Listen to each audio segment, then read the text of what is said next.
Show you a 63-story high-rise hotel that was just engulfed in flames. There it is, hundreds of people rushing into the street. Incredible that only 14 people suffered minor injuries. Undeterred here, though, officials announcing just 3 hours later, the thing's still burning, that the New Year's celebration would go ahead as planned.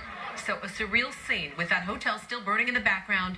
There's been no mention of terror, by the way, arson, nor any other official cause at this early hour as investigators now dig into what could have caused this massive inferno. Making headlines across the nation tonight, the mom of the so-called Affluenza teen spending her first night back in the U.S. Tanya Couch now officially charged with hindering the apprehension of a felon. Her bail set at $1 million. It can only be paid in Texas, and right now she's being held in L.A. Her son, Ethan, still in Mexico, where he's fighting his extradition. He made national headlines back in 2013 when he killed 4 people while driving drunk, but only got probation when he claimed he was too privileged and rich to know right from wrong. Bill Cosby's lawyer says the only reason he's being charged with a sex crime from a decade ago is the prosecutor wanted to fulfill a campaign promise. His lawyer claiming the Pennsylvania prosecutor is playing political football with Cosby's life. She also said once she and Cosby are able to speak freely, everything will be made clear. An update on breaking news we first brought you live from the ABC 15 live desk at 6. A man now in custody after leading police on a high-speed chase through the streets of Houston.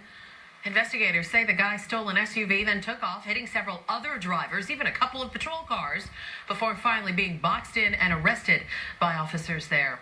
From receiving the nation's highest honor to behind bars, tonight, U.S. Medal of Honor recipient Kyle Carpenter charged in a hit-and-run crash in South Carolina. He made national headlines in 2010 after saving a fellow Marine when he threw himself onto a grenade in Afghanistan.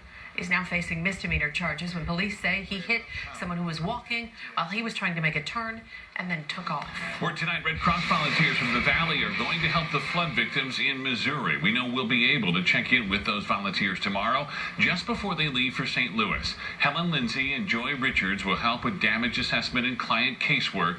This video is from Fenton, Missouri, the state ravaged by historic flooding, forcing evacuations and causing major transportation problems. And as we take a look at some of the weather alerts still posted, you can see flood warnings still up and down river valleys across the Midwest and